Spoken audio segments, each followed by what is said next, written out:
जो मंदिर का निर्माण ही पूरा नहीं हुआ वहां कभी प्राण प्रतिष्ठा किसी मूर्ति की नहीं होती, इसके अशुभ माना जाता है। उन्होंने तो इसे भाजपा का एक आयोजन बना दी। नेताओं को धर्म की व्याख्या करने से बचना चाहिए। मंदिर के निमंत्रण को स्वीकार करना सौभाग्य का विषय है, मंदिर के निमंत्रण को ठुकराना दुर्भाग्य का। कि जो राजनीतिक लोग, जो नेता, जो पॉलिटिकल पार्टियां भगवान राम के निमंत्रण को अस्वीकार कर रही हैं, ये गलत कर रहे हैं। जब राजीव गांधी जी ने वहां ताला खुलवाया था, आप कौन है मना करने वाले? और इस तरह के सलाहकार अगर रखेंगे, हमारा नेतृत्व रखेगा, तो फिर क्या कहेंगे? जैसे परिणाम आ रहे हैं वैसे आते रहेंगे। नुकसान होना तो हो चुका है और चुनाव में दिख जाएगा। अयोध्या में होने वाले प्राण प्रतिष्ठा समारोह के निमंत्रण मल्लिकार्जुन खड़गे, सोनिया गांधी और अधीर रंजन चौधरी द्वारा अस्वीकार करने पर राज्यसभा सांसद दिग्विजय सिंह का एक बड़ा बयान सामने आया है, जिसमें वो कह रहे हैं कि कितने आमंत्रित सदस्यों ने निमंत्रण स्वीकार किया है। किसी भी स्थापित धर्मगुरु ने निमंत्रण स्वीकार नहीं किया है, बल्कि उन्होंने इस पर आपत्ति जताई है। इसी के साथ वो बोले कि हमें मंदिर जाकर खुशी होगी, लेकिन पहले निर्माण पूरा हो जाए। उन्होंने तो इसे भाजपा का एक आयोजन बना दिया है कि निमंत्रण जितने लोगों को गया, उनमें से कितने लोगों ने वहां जाने के लिए इजाजत, मतलब अपनी जाना चाहने की उनकी परमिशन दी, अपनी खुद का उन्होंने कहा हम लोग जाएंगे, स्वीकार किया है। कितने लोगों ने स्वीकार किया है? कोई स्थापित हमारे धर्मगुरु ने जाने से स्वीकृति नहीं दी है, आपत्ति की है। धर्मशास्त्र के अनुसार जो मंदिर का निर्माण ही पूरा नहीं हुआ वहां कभी प्राण प्रतिष्ठा किसी मूर्ति की नहीं होती, इसके अशुभ माना जाता है। जितने भी राजनीतिक दल हैं जिनको निमंत्रण गया है, केवल कांग्रेस पार्टी नहीं, Shivsena, RJD, JDU, TMC, CPI, CPM, जितने के पास गया है, कौन जा रहा है? स्वयं शिवसेना, जो कि बाबरी मस्जिद विध्वंस में सबसे आगे थी, उसने ही मना कर दिया। भगवान राम सबके हैं, मंदिर में जाने में हमें तो खुशी होगी, लेकिन निर्माण का विधिवत रूप से निर्माण तो पूरा हो जाए। उन्होंने तो इसे भाजपा का एक आयोजन बना दिया। वहीं इस सब पर कांग्रेस नेता आचार्य प्रमोद कृष्णन ने कहा कि राजनेताओं को धर्म की व्याख्या करने से बचना चाहिए।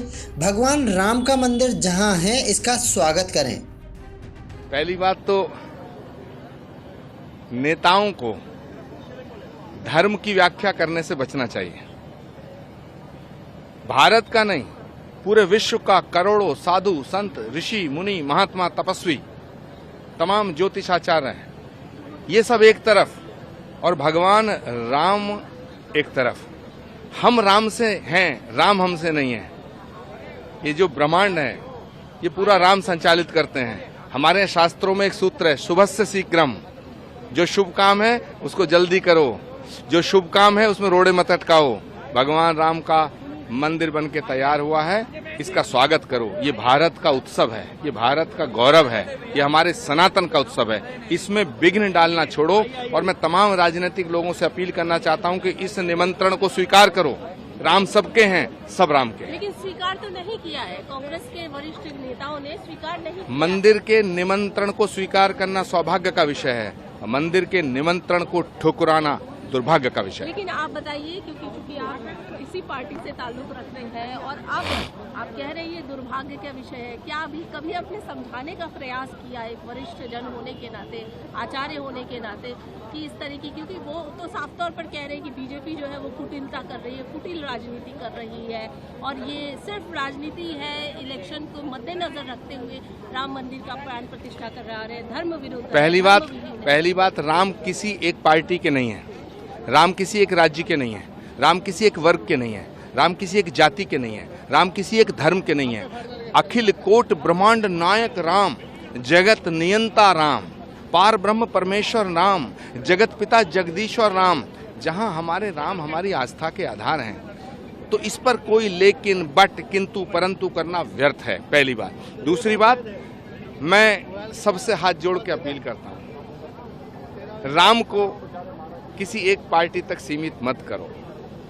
राम को अगर आप एक पार्टी का मानोगे तो फिर अयोध्या को भी एक पार्टी को सौंपना पड़ेगा। फिर इस सनातन का क्या करोगे? फिर इस भारत का क्या करोगे? क्योंकि राम के और सनातन के बिना भारत की कल्पना नहीं की जा सकती है। मैं फिर कहना चाहता हूं कि जो राजनीतिक लोग, जो नेता, जो पॉलिटिकल पार्टियां भगवान राम के निमंत्रण को अस्वीकार कर रही हैं, ये गलत कर रहे हैं, पुनर्विचार करना चाहिए। इन सबके बीच पूर्व विधायक और दिग्विजय सिंह के भाई लक्ष्मण सिंह की प्रतिक्रिया भी सामने आई है, जिसमें उन्होंने कहा कि निमंत्रण ठुकराना गलत है, सलाहकार बदलें वरना जैसे परिणाम आ रहे हैं वैसे ही आते रहेंगे। देखिए, राजीव गांधी जी, उन्होंने ताला खुलवाया।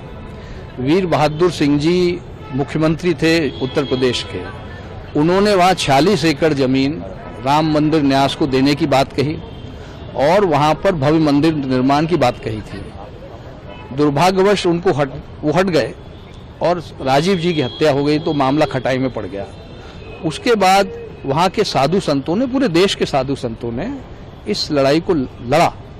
बुद्धिजीवी जुड़े, पत्रकार जुड़े, राजनीतिक दल जुड़े और एक बहुत लंबी लड़ाई कोर्ट में लड़के उन्होंने जीती और उसके बाद उन्होंने इस निर्माण का कार्य शुरू किया। तो जिन्होंने ये सब लड़ाई लड़ी है वो निर्णय वही करेंगे, तो उन्होंने निर्णय लिया है। अब जहां तक निमंत्रण का सवाल है, इसको ठुकराने का क्या मतलब है? हम क्या संदेश दे रहे हैं? जब राजीव गांधी जी ने वहां ताला खुलवाया था तो आप कौन है मना करने वाले? और इस तरह के सलाहकार अगर रखेंगे, हमारा नेतृत्व रखेगा, तो फिर क्या कहेंगे? जैसे परिणाम आ रहे हैं वैसे आते रहेंगे। गलत है, पुनर्विचार होना चाहिए। एक तरीके का फैसला गलत है, पुनर्विचार करना चाहिए। पुनर्विचार करें ना करें, बयान बदले ना बदले, जो नुकसान होना था हो चुका है और चुनाव में दिख जाएगा। दिग्विजय सिंह